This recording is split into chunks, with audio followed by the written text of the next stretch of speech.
de renovarmos nossas energias.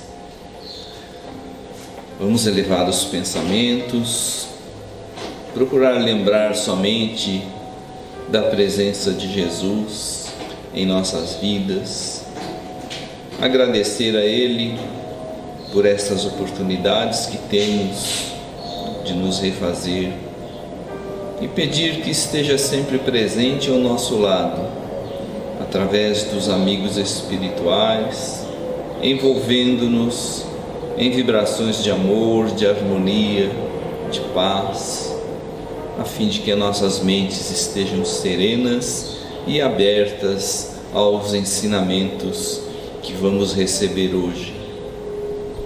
Que a nossa amiga e companheira de doutrina, Ana, possa enviar-nos todas as informações e ensinamentos que o Mestre Jesus tem nos dito.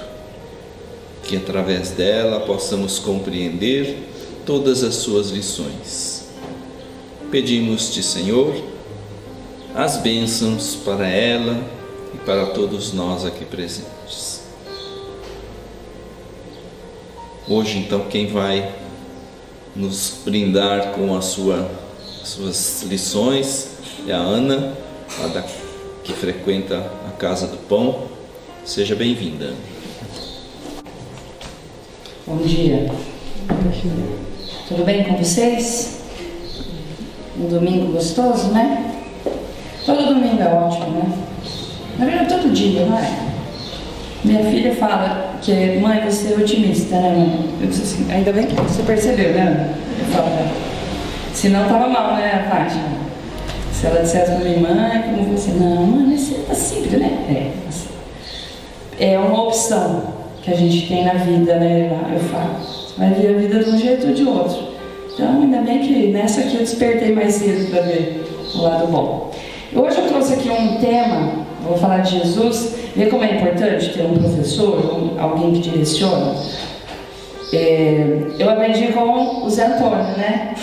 Faz muita falta pra gente. E o Zé Antônio, de uma forma ou de outra, me deu muita oportunidade de aprender. E ele falava, né, que aprendeu com o seu Hugo. Fala de Jesus, né? Então, olha, seu Hugo ensina para o Zé Antônio, que ensina para a Ana. E assim vai. Então, é assim que a gente vai mudando o mundo, né? Principalmente quando a gente quer um mundo melhor. Então, eu vou falar um pouquinho dos milagres de Jesus hoje, tá? Então, esse vai ser o tema. Eu fiquei interessada nele, por quê?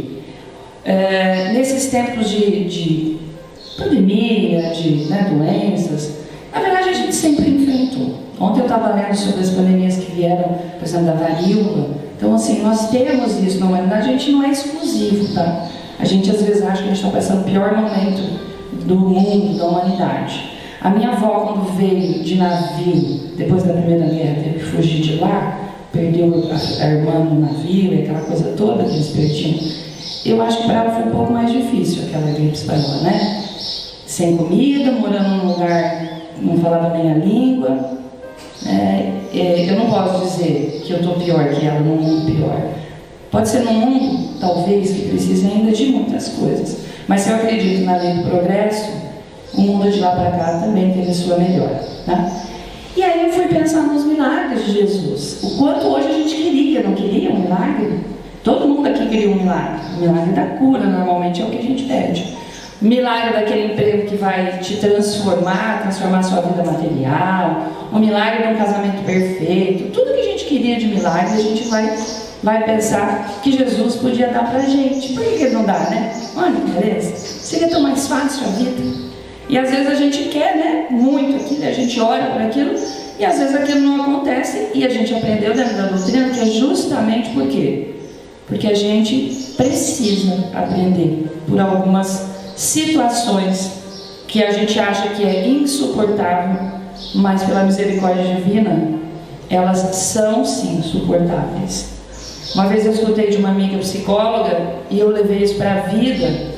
Ela diz assim, uma das coisas que a gente tem, que eu percebo no consultório das religiões, quando as religiões falam muito que, olha, ora para Deus, que Deus vai resolver tudo, Deus, Deus, Deus. E aí tem gente que chega aqui, ela fala, e dizia, Deus não me ama, Porque Deus curou o outro, mas não curou meu filho, curou o outro. Então ele fala assim, tudo que eu faço, às vezes, não é bom o suficiente. Isso é uma carga muito grande. Então eu disse, olha que interessante, e isso atrapalha a própria cura mental, né, de um consultório de psicologia. Eu nunca tinha pensado nisso. Então quando você coloca que o Deus ele vai, né, olha que bom, Deus curou você, por que curou você, não curou a mim? O que eu não estou fazendo? Então Deus não me ama o suficiente, ou eu não amo Deus o suficiente. Então esse é uma interpretação que a gente faz dos milagres de Deus às vezes, né? Só que também às vezes a gente manda nele, não é assim? Eu quero um milagre agora, é agora. Então a gente transforma talvez Jesus, eu falo Deus pelo Pai que é, né? Quando a gente vai orar e louvar, esses dias eu dei uma palestra sobre louvar, e a gente transforma ele quase num serviçal, não é assim? Eu vou rezar não só a Deus, mas Jesus, Nossa Senhora, seja quem for, você ora com aquela, ainda tem data marcada, a cirurgia é amanhã, e eu quero que amanhã tudo aconteça. Você não dá a opção às vezes. Então às vezes a gente vai ter que refletir o que é que a gente está pedindo, de que forma, e como isso pode interferir na nossa vida. A minha mãe sempre falava assim, cuidado com o que você pede, porque você pode conseguir. Então esse era um ensinamento, convivi com ela muito pouco, 18 anos da minha vida, mas esse foi o que eu levei para essa vida. Cuidado com o que você pede, porque você pode ser atendido, né? Então, hoje a gente vai discorrer um pouquinho sobre alguns dos milagres de Jesus e tentar refletir, tá? Nós vamos refletir juntos aqui. Para começar, quando eu fui preparar a palestra, a primeira coisa que veio, é engraçado, é um filme que eu assisti, que é A Espera de um Milagre. Eu acho que aquele filme todo mundo já assistiu, né? Acho que é um filme que tem quem nunca assistiu. Quem nunca assistiu, vai assistir. A Espera de um Milagre é um filme tocante. Tom Hanks, né? Eu não lembro, o ator morreu mais esses tempos agora. Mas é um filme muito tocante, muito. O quanto aquele homem com aquela... Ele era diferente, né? E o quanto toda aquela ingenuidade dele, tudo aquilo transformou o meio onde ele estava. Então hoje, depois de passar por vários estudos espirituais, principalmente na doutrina, a gente olha aquele filme com outros olhos, né? E a gente vê o quanto aquilo tudo movimentou um lugar onde ele estava.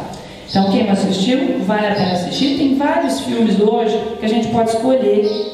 Nós podemos escolher algumas coisas a serem consumidas, né? Dentro das redes sociais, dentro do YouTube, a gente tem essa possibilidade de aprender, tá?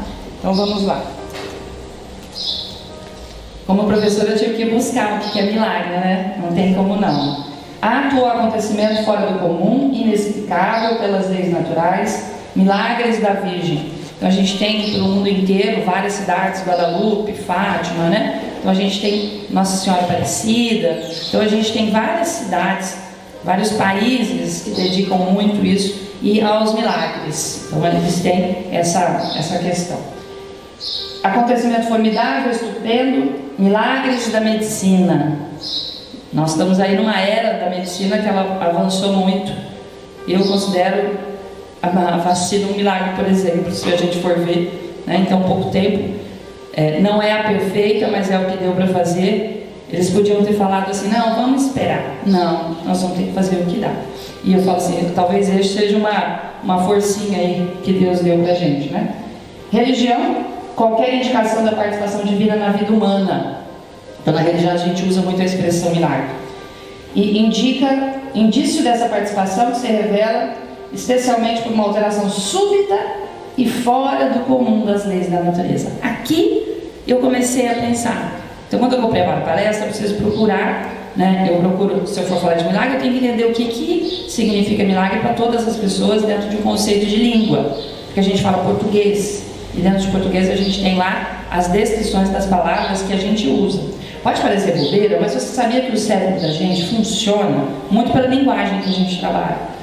E de novo, se nós somos preparados neste corpo para estar aqui como espíritos encarnados, num corpo que funciona de uma certa maneira, significa que algumas das coisas que a gente tem culturalmente e também na forma de viver diz respeito com o corpo que a gente teve onde a gente nasceu.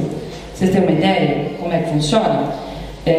Na Rússia, eles têm, se eu não me engano, 20 tons de azul, como nome de palavra. Azul ciano, azul isso, azul aquilo, azul, azul, azul, azul, 20. E eles conseguem diferenciar 20 tonalidades de azul. Quando vai nos Estados Unidos a gente tem dark, né? Tem azul claro, azul escuro, azul, tem pouquíssimos. E eles conseguem diferenciar pouquíssimos tons de azul. Por quê? Porque a linguagem do cérebro da gente fez com que a gente associasse uma palavra a uma característica. Olha que interessante. Então a palavra, ela também desenvolve na gente a forma de percepção. Então, eu fico imaginando quem usou a palavra milagre primeiro. Na humanidade é difícil a gente ter isso lá para trás. Hoje já começa a ter. Mas então a palavra, ela faz parte de como a gente interpreta o conceito. Por isso que eu trago, tá? Aí Kardec traz uma coisa interessante. Se tomarmos a palavra milagre em sua acepção etimológica, no sentido da coisa admirável, teremos milagres incessantemente sobre as nossas vistas. Aspiramos-nos no ar e calcamos-nos aos pés, porque tudo então é milagre em a natureza. Achei fantástico isso aqui. Então, assim, estarmos aqui respirando é um grande milagre. Não é? Em tempos onde a gente, né, também diz em relação à falta do ar que comprometeu tantas vidas e as levou, a respirar é um grande milagre que a natureza nos permite, sem cobrar nada. Quer dizer, ela gostaria da participação da gente. Que eu digo a natureza, a mãe natureza, ela não é uma mãe na acepção de aquela mãe que cuida. Ela na verdade existe. A gente que não entendeu ainda a função dela, eu digo. A gente que está passando por cima dela. É aquela coisa do filho que quer mandar na mãe, que não dá certo. A natureza sozinha, se a gente sumisse do planeta, em 100 anos ela recuperaria esse planeta inteirinho, sem a gente. Né? Não precisaria de nenhum de nós aqui para ela. Mas nós não podemos sobreviver sem ela, hipótese alguma.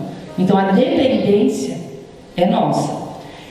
E quando eu fui ler sobre o que Kardec fala da questão de a gente estar aqui e a natureza está envolvida, aí eu fui imaginar os milagres de Jesus. E eu fiquei matutando cá com meus botões o seguinte: Jesus, por ser o Espírito Crístico e ter uma compreensão que a gente não tem a mínima noção, por isso que ele falava, né, tipo em parábolas.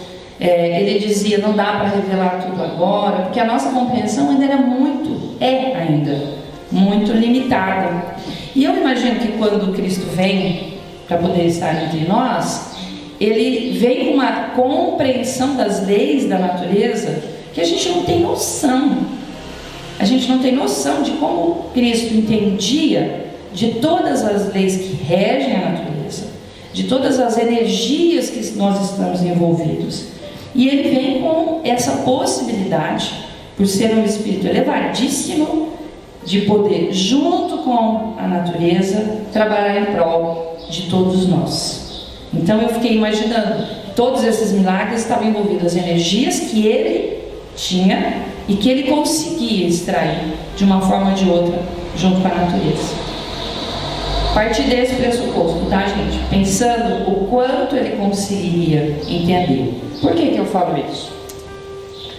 Porque ele tinha várias, quando a gente vai estudar, são aproximadamente, não sei se é 32 ou 35 milagres descritos nos evangelhos. Então, a gente tem alguns milagres descritos ali.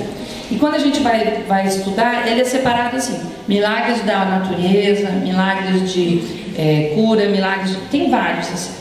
E tem vários milagres referentes à natureza, das coisas. Por exemplo, o primeiro milagre que é narrado, porque eu não consigo acreditar que Jesus fez o primeiro milagre lá em Canaã, lá nas bodas de Canaã, que Maria pediu para ele transformar água em vinho. Esse menino veio especial desde quando nasceu. Então, o que ele provocou de mudanças por onde ele passou deve ter sido imensa.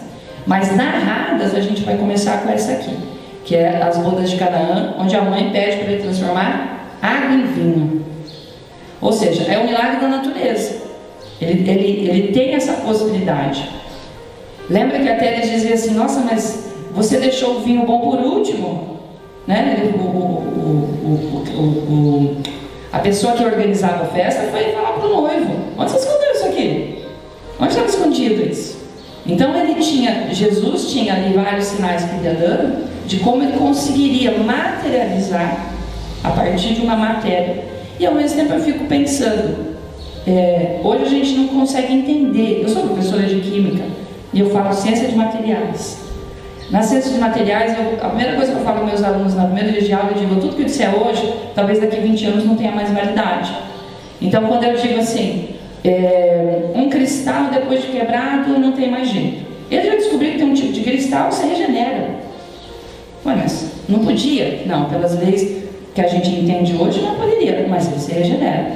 Quando eu digo que um asfalto, depois que ele sofre um processamento tal, ele já não se recupera, mas não é que descobriram que tem um jeito de fazer? Então, se nós conseguirmos, né, mudar com a mão, a gente ainda não sabe o que a gente vai poder fazer com as energias. Então, alguns dos milagres de Jesus estão relacionados a essa questão da natureza. Outro milagre que é fantástico, eu trouxe imagens para a gente lembrar, né? Como eu sou visual, eu gosto de ver. Então, quando eu vou preparar a palestra, eu gosto de ver imagem. Então, as imagens vêm e vai povoando a nossa cabeça. E aí a gente lembra às vezes a gente até lembra a primeira vez que escutou sobre aquilo, quando você leu, ou quando você assistiu uma palestra, ou onde você estava. Então, essa é uma passagem importante também. Jesus vai andar sobre as águas. Então imagina os discípulos no barco e Jesus vem caminhando sobre as águas. De novo, como é que ele tem essa possibilidade? Dentro da nossa compreensão absolutamente limitada, a gente não tem ideia. Aí eles têm 1000 teorias, vocês já viram? Tem umas teorias malucas. Hoje em dia com a internet, gente, qualquer um pode escrever qualquer coisa. Se eu quiser escrever isso aqui e falar que Jesus tinha, sei lá, materializou um pé de pato aqui, sei lá, soltava ar pelo pé, eu posso escrever qualquer coisa. Então a gente tem que tomar cuidado também com interpretações. Eu não sei, não faço a mínima ideia. Por isso que a gente vai chamar de milagre. É uma coisa espantosa. Como que ele vai andar? E além do mais, no Evangelho narra que o Pedro diz assim: Senhor, né? Me faz com que eu vou andar. E ele fala: vem aqui comigo. Ele não fala para Pedro, ele dá a Pedro a possibilidade. E aí Pedro começa a andar e o que acontece? Ele afunda, né? Que ele fica com medo.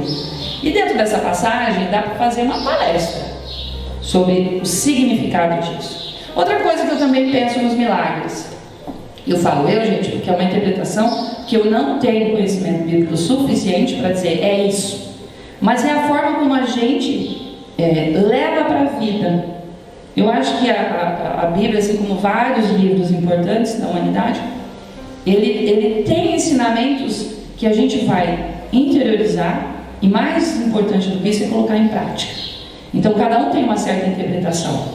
Está errado? Está certo? Talvez naquele dia estivesse exatamente da maneira como você está enxergando o mundo. E daqui 10, 20 anos a gente lê de novo, não é isso? Você lê de novo e fala assim: gente, eu não tinha enxergado isso. Então quando eu vejo essa passagem, eu digo assim: puxa vida, como é que ele consegue dar a outro a possibilidade de andar sobre? Ou seja, ele pode dar o que for preciso naquele momento. Outros milagres que ele fazia com muita frequência era a cura, não era? Eu fico imaginando quanta gente deve ter procurado. Aí eu sempre digo nas palestras, digo assim: imagina se Jesus está hoje aqui, no meio dessa pandemia toda, como é que seria? Isso é loucura, né? Ia ser uma loucura. Mas eu matar do mesmo jeito, né? Porque afinal de contas ele ia por um caminho que a gente não tem a mínima ideia de qual seria. Primeiro, pelo caminho da fraternidade. Hipótese alguma, ele não estaria pelo caminho da fraternidade. Mas ele ia mexer muito com o todo. Você imagina o mundo inteiro sabendo de um homem aqui, ou em onde ele estivesse, que curava as pessoas? Ia ser uma loucura total, né? Então lá, há 2000 anos atrás, as pessoas procuravam. Então ele impunha as mãos, as pessoas passavam perto dele. Só que tinha uma coisa que ele fazia que eu acho interessante para ele poder fazer com que aquele milagre acontecesse. Ele fazia uma pergunta para a pessoa. Tem uma palestra que eu já dei aqui das perguntas de Jesus. ele perguntava: o que queres que eu te faça? Ou seja, ele fazia com que você participasse daquilo. Ele não te deixava lá sentadinho esperando. A gente aprende também que a gente precisa buscar, né? Então ele perguntava: o que queres? E aí eu sempre digo que eu, como Pedro, né, eu como os discípulos mais cabeça dura, eu já ia estar pensando assim: gente, o homem é cego, pelo amor de Deus, o homem é cego. O que Jesus acha que ele quer? Eu digo que se fosse eu já estava assim, ó, nessa questão de administrar as coisas, eu já ia fazer filas. Fila dos coxos, fila dos leprosos, fila daquele, filas. Aí ele falou assim: ó, senhor, esse aqui, ó, tudo aleijado, bota a mão aqui, ó, faz tudo uma vez, manda tudo assim. A gente não ia querer organizar aquilo lá, vai que eles organizaram, já não sabe, né? Mas já ia organizar. Daqui a pouco a gente já estava até descobrindo assim, ó, tem uns que estão fingindo, hein? Tem uns aqui que não precisa de milagre não, você não precisa, pode ir embora. Acha que você tá bom? Eu te vi outro dia lá, não sei onde, bebendo vinho, agora você veio aqui pedir milagre? Eu imagino mais ou menos assim. Tudo bem que é a minha imaginação de criança que leva para a minha vida. Mas ele fazia a pergunta que a pessoa tinha que verbalizar. Fora verbalizar, ele tinha que olhar, ele tinha que estar ali na presença. No caso do cego, ele não estava vendo Jesus, mas ele estava na presença. Ele estava naquele momento envolvido por toda aquela energia. E Jesus cura esse homem, né, o cego de Jericó. Ele vai curar a seguida. Tem uma outra da natureza que é: Jesus acalma a tempestade. Essa é outra que envolve muito bem as questões da lei da natureza. Ontem o Flávio deu a palestra, quinta, lá no Ceará, falando sobre Jesus acalma a tempestade. O Flávio é o meu esposo, que já veio aqui também. Lá a família toda tem que trabalhar, né? Daqui a pouco a Ana Flávia vai estar aqui, viu, Fátima? A gente vai colocando todo mundo para trabalhar. A gente veio aí com uma programação. E aí ele falando do Jesus acalma a tempestade, eu não tinha me tocado por tanta coisa, que é tão linda essa passagem, e ela traz tantos ensinamentos. Então, dentro dos milagres de Jesus, todas as ações, tudo que ele fazia, tinha uma oportunidade de aprender. Ele queria mostrar para a gente. Ele queria nos indicar o que fazer quando ele não estivesse mais aqui presencialmente. Então ele dava a oportunidade de exercitar a fé, a caridade, o amor, o perdão. Ele ia fazendo tudo isso. Então quando ele entra no barco, cheio de gente, entra no barco, vários barquinhos, né? Eles não vão sozinhos. Imagina que eles estavam sozinhos nesse barco, gente? Não estava, né? Tinha um monte de gente aqui, só que não tinha só esse barco. Você acha que se o povo seguia Jesus na terra, você acha que não ia seguir ali naquele lago? Então diz que um dos evangelistas disse: vários barquinhos estavam perto. Então o perigo estava para todo mundo ali. E Jesus dormia. Olha que beleza. O sono dos justos, a gente fala isso. E aí os discípulos vão desesperados: meu Deus, a gente seguindo esse homem, e agora vamos tudo morrer no meio desse mar. Que absurdo isso. Eles estavam já bravos, né? E Jesus fala com a natureza, né? Nos livros, o Flávio até diz, Allan Kardec diz essa questão de como as leis da natureza, nessa passagem, Jesus entende as leis da natureza ali dentro. Então ele manda se acalmar, só que vira para os discípulos, né? E diz: raça de incrédulo, mas por que vocês não acreditam, né? E ali ainda mostra de novo para nós que é preciso manter a fé em todos os momentos. Essa aqui é uma passagem que quando eu fui pesquisar, os 35, eu acho, narrados, e eu não lembrava dessa, da moeda. Alguém lembra dessa? Uma passagem de Pedro e a moeda? Que Pedro chega para Jesus e ele diz: olha, nós estamos cobrando gente, que a gente tem que pagar os tributos lá. E aí, só que a gente não tem dinheiro. Aí ele pega e diz assim: ó, vai lá pescar dentro do peixe, vai ter a moeda, pague lá. Eu não lembrava disso também. De novo, ele ensinando: se a gente está aqui, a gente vai ter que viver tudo que aqui oferece.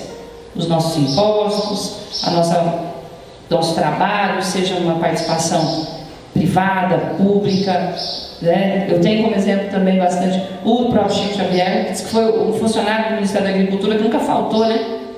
Olha, eles quando trabalhavam, nunca faltou. A Maíse Braga narra isso, que ela foi lá uma vez foram fazer uma homenagem para os funcionários do Ministério da Agricultura, E o Chico Xavier foi homenageado. Ela foi lá, ela mora em Brasília, quem não assiste, ela tem palestras magníficas. E diz que ele foi um dos funcionários, né? Ou o único, não lembro, que nunca atrasou nem faltou. Ou seja, cumpriu o papel dele em todas as situações, né? Então aqui ele vai nos dar uma possibilidade da reflexão. Da pesca, quando Jesus, os discípulos estão lá e já não estão pescando nada, imagina Jesus do lado, lá olhando, e aqueles homens, todos pescadores, ele era carpinteiro, né? É igual você chega lá e vai mandar no pedreiro, né? Eu já faço isso faz 20 anos. Então alguém chega e vai falar para ele, faz isso.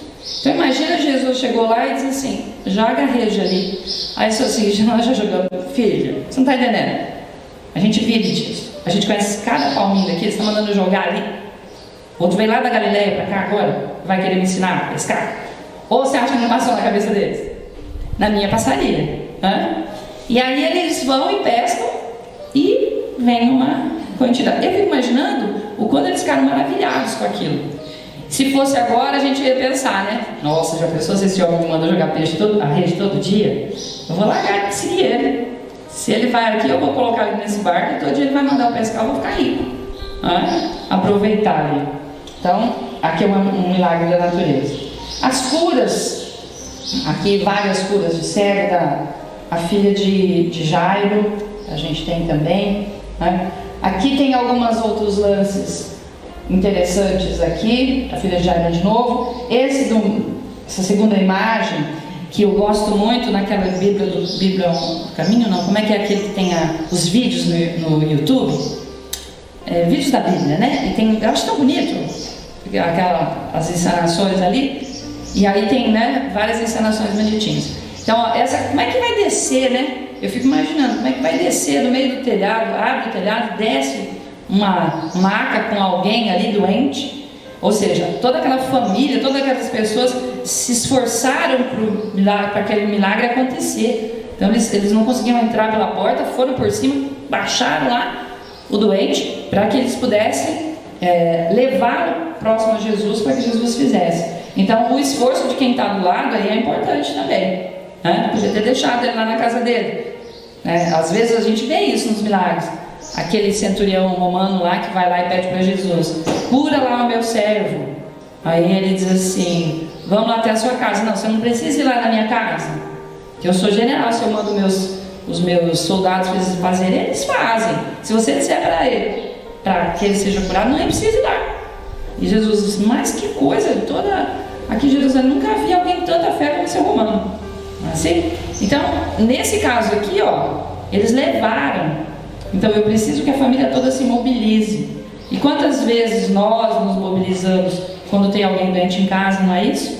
Como tudo muda, eu acho, não é uma forma da gente se mobilizar. Às vezes pessoas que você não ligava nunca mais, você começa a ligar, perguntar, começa a orar, começa a vibrar positivamente por isso. Então Jesus tem várias. Aqui da mulher hemorroidiça também, eu acho assim muito interessante. Jesus fazia isso de forma muito às claras, tanto que ele diz, por que vocês estão me prendem? Eu preguei às claras, eu nunca fiz escondido. Quando vão julgá-lo, né? Eu nunca me escondi de ninguém, eu sempre estava nas praças, eu sempre estava. E nesse caso aqui, ela era corajosa, porque ela não podia estar ali, ela podia ser morta, apedrejada a qualquer momento se ela não conseguisse aquele milagre. Ela arriscou a vida dela para isso. Porque como ela era impura, ninguém podia tocar nela. No meio de uma multidão, qual é a possibilidade de você tocar em alguém?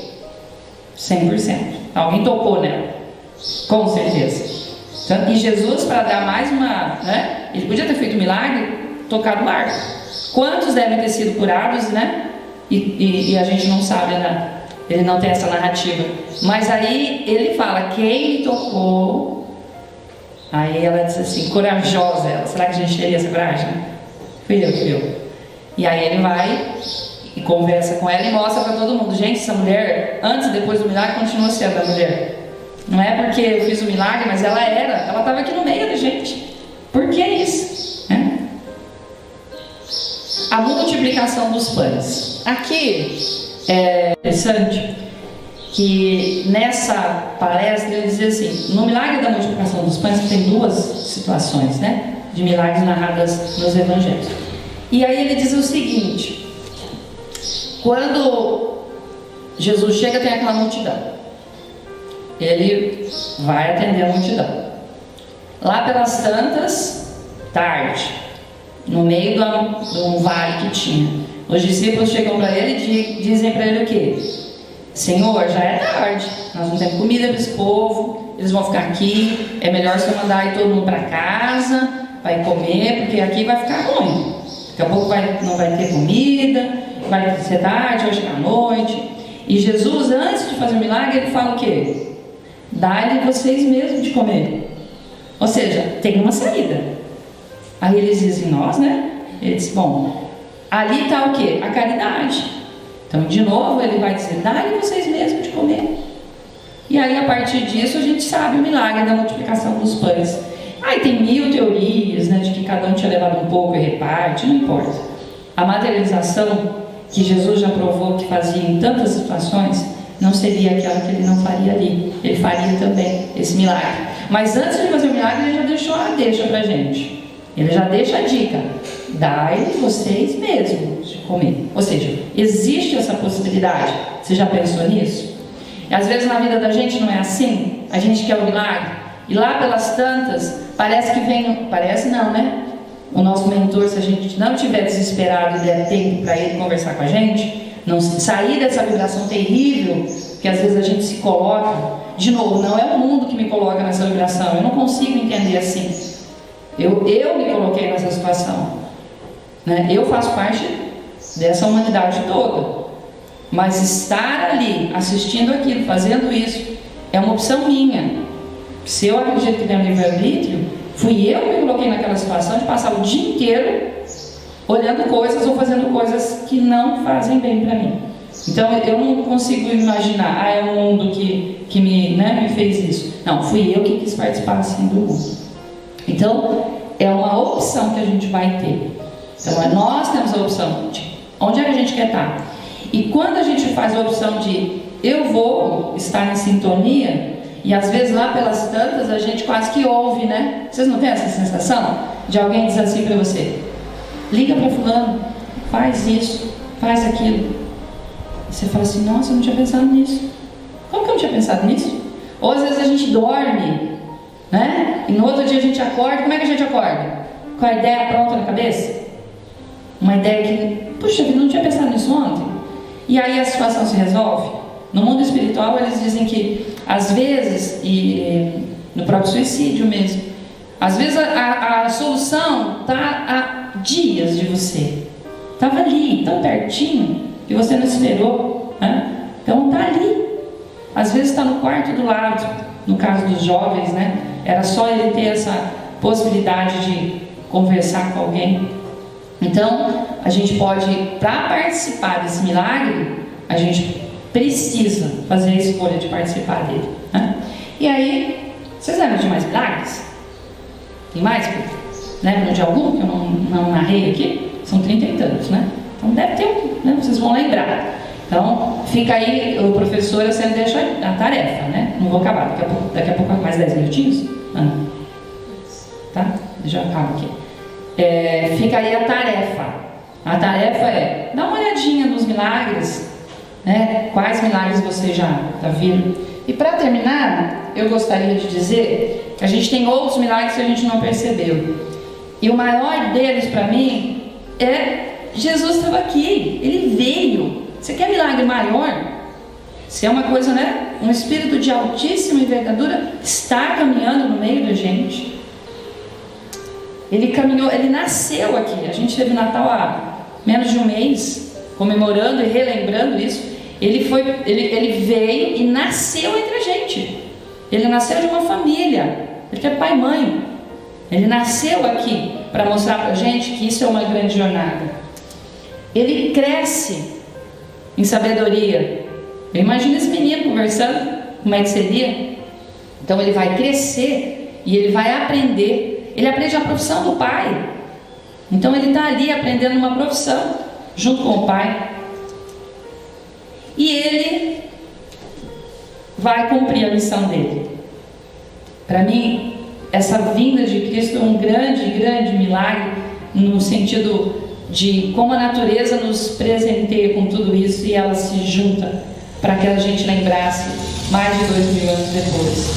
E para cumprir a sua missão, ele passa por situações que a gente diz assim: puxa vida, ele fez isso que eu também fiz, não é? Mostrando a possibilidade de aprender em cada situação. Quando ele é batizado por João Batista ele fala: mas eu não, quem sou eu? Eu sou digno de desamarrar sua sandália. Ele diz assim: para que se cumpra a profecia, você vai, não pode me batizar. Ou seja, ele está dentro do contexto da vida que ele está seguindo. Ele procura 12 discípulos. Ele não procurou os melhores também, né? Podia ter procurado. Você acha que não tinha lá, doutor da lei? Não tinha gente poderosa e gente que sabia das coisas? Mas ele diz que foi revelado aos pequeninos, ou seja, aqueles que participaram com ele cresceram absurdamente. Assim como a gente percebe quando a gente começa a estudar, a seguir, a gente cresce espiritualmente. Então ele escolhe 12 pessoas para transformar. Então ali está um milagre também. E ainda eles abandonam. Ele sabia disso. Só João que ficou do lado de Maria, o resto todo abandonou ele na hora, né? Aquelas pessoas todas que foram feitas no milagre, imagina que ele pensava: gente, estou ajudando tanta gente. Todas essas pessoas o abandonam na hora, né, que ele vai preso. Aqui ele vai falar com as pessoas. Ele vai pregar em todos os lugares. Ele vai olhar nos olhos. Ele fala da criança, ele fala de mulher, em uma época em que isso não tinha o menor sentido.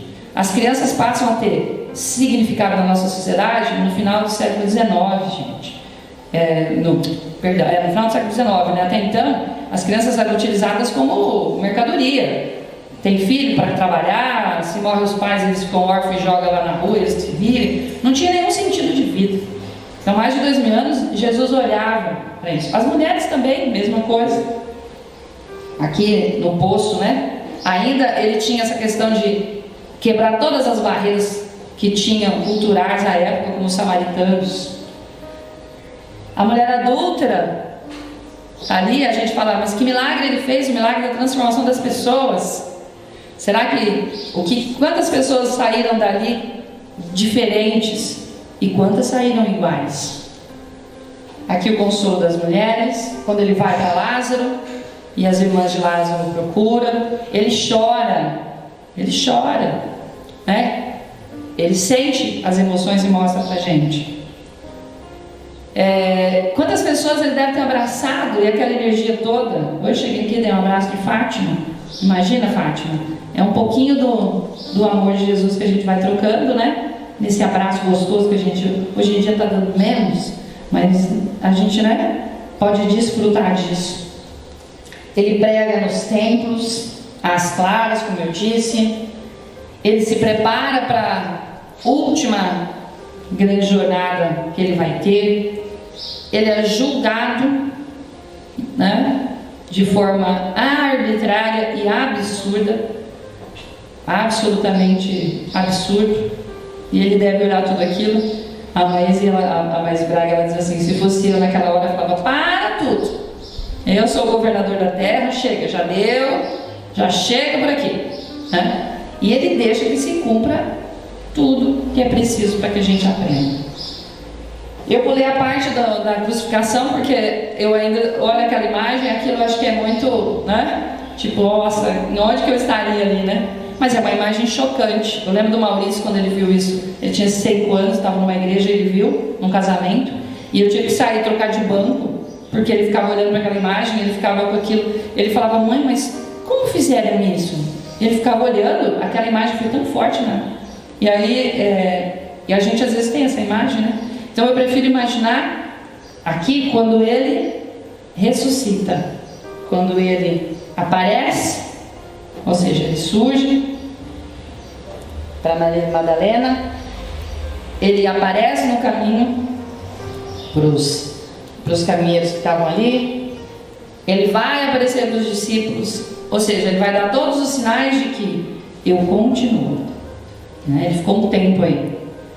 e ele volta para onde a gente tem ele para sempre ao lado. Ele não está fisicamente, mas ele passou fisicamente.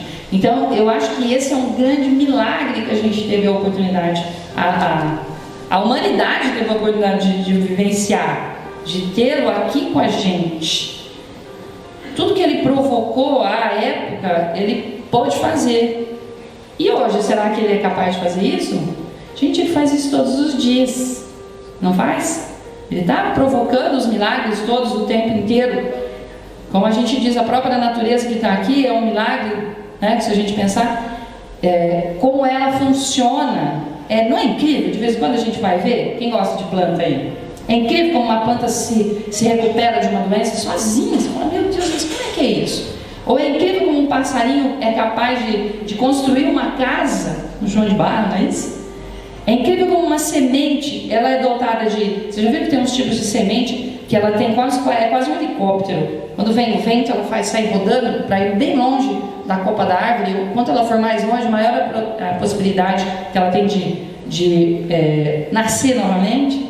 Ou aqui no Paraná a gente tem a gralha azul, que vai pegar o pinhão e vai enterrar. A gente diz, mas isso é um milagre da natureza, né? Então, os milagres estão em todos os lugares. E como nós estamos começando o ano, nós estamos em janeiro, então eu fiquei com a reflexão final de seguinte: nós todos participamos dos milagres todos os dias. E nós vamos escolher qual milagre a gente vai participar no ano que se inicia. No milagre da multiplicação dos pães, quando ele convida a gente para, não é assim? Dar a vocês mesmos de comer. No milagre de amparar aquela pessoa que não está conseguindo um emprego nesse momento, ou ajudar, às vezes até fazer um currículo, né? Eu digo que todos os milagres estão ali, para a gente participar junto. Às vezes a gente quer que o milagre venha só para a gente, ficar sentadinho lá, rezando, esperando. Será que era isso que ele queria? Que a gente ficasse sentadinho aqui nesse domingo às 9 da manhã, ouvindo eu falar, preparar alguma coisa? Aqui já é o meu... Eu participo um pouco desse milagre. Eu podia estar fazendo qualquer outra coisa. Eu digo que eu nunca ia imaginar. Fiz 50 anos no ano passado, e eu dei palestra na quinta, e aí eu falei, gente, eu nunca imaginaria, hipótese alguma, em estar trabalhando hoje, falando o que eu estou falando. Eu podia ter seguido qualquer outro caminho, qualquer outro, mas foi me dado a oportunidade de participar deste milagre, que é estarmos todos juntos, desenvolvendo o nosso lado de espiritualidade, para que nós possamos modificar a si mesmo, que é importantíssimo, mas modificar o mundo. Para finalizar, eu sempre digo que o milagre tem que ser compartilhado. Achar que esse milagre vai ser só para você, e você vai estar melhor depois disso, você corre o risco de ser egoísta. Então, se você foi te dado algum tipo de milagre, é que você possa compartilhar isso. E hoje a humanidade precisa do milagre e um pedacinho de cada um de nós. Então esse ano vai ser um ano de desafios, e a gente vai participar do milagre da vida de muita gente. E nós vamos optar onde é que eu quero estar. Então nós temos essa opção. Tá bom? Queria agradecer. E fica aí a tarefa, 2 tarefas, né? Se demorar muito, se é uma palestra de 1 hora, já dá 3 tarefas, é assim. Meia hora uma tarefa, passou de meia hora 2 tarefas, vai 3. Então fica 2 tarefas. Uma, dá uma olhadinha nos milagres de Jesus. Quais te chamam mais atenção? O que ele tem a ver com você? Né? E depois pensar, dentro desse ano que nós estamos começando, parar de falar, é um ano ruim, é um ano difícil, é um ano... Gente, como eu digo, há 100 anos atrás a gente não tinha um monte de coisa. É um ano que vai ter os seus desafios. E todos nós fomos convidados a participar de alguma maneira na ajuda nesses desafios. Qual é o meu papel dentro disso? Desde recolher o lixo, não é assim, que é o milagre da natureza, para deixar, não poluir, para que ela faça o trabalho dela de purificação, até o milagre com o meu corpo. Bom? Então, fica aí as 2 tarefinhas, Ana, que eu gosto de deixar. Agradecer. Muito obrigada. O momento é de gratidão por estarmos aqui mais uma vez, nesta manhã de domingo, nesse ambiente de paz, de harmonia, renovando as nossas energias. E nesta manhã tivemos a oportunidade de ouvir a nossa irmã Ana trazendo para todos nós os feitos de Jesus, a grandiosidade desse nosso mestre, desse nosso guia, né? O que nos consola, né? Porque se nós imaginarmos a grandeza de Jesus e a nossa pequenez, a uma distância enorme, né? Mas o que nos consola é que Ele nos disse que somos deuses, que um dia poderíamos fazer, ou poderemos fazer, tudo aquilo que Ele fez e um pouco mais. Eu sei que vai demorar um bom tempo, mas vamos chegar lá. Então, tudo aquilo que nós hoje vemos como milagres, né? Como diz Kardec, no sentido da palavra milagre, né? É uma coisa miraculosa, uma coisa desconhecida. Mas quando passa a ser conhecida, deixa de ser milagre. Então, quando nós atingirmos esse grau de evolução, praticamente não haverá milagre, porque conheceremos todas as leis da natureza, as leis de Deus, né? Então, boa caminhada a todos para chegarmos. A Ana deu já algumas dicas que nós temos que fazer, né? Começando dos pequenos trabalhos e vai se agigantando até chegarmos ao nosso destino. Que Jesus nos abençoe a todos, nos ilumine e que possamos nesse instante repetir a sua prece, que ela seja em benefício de todos aqueles que necessitam, encarnados e desencarnados. Lembrando também do nosso irmão que está hospitalizado, o seu Eupídio, né? Vamos lembrar deste irmão, rogando a Deus que a espiritualidade possa ampará-lo. Pai, bom e generoso, que estais no céu, santificado seja o teu nome, Senhor. Venha a nós o teu reino, seja feita a tua vontade, na terra como ela é feita em toda parte. O pão de cada dia, dá-nos hoje, Senhor. Perdoa as nossas dívidas, assim como nós perdoamos aqueles que nos devem, e não nos deixes, ó Pai, cairmos em tentação, livra-nos do mal, hoje e sempre. Muita paz a todos.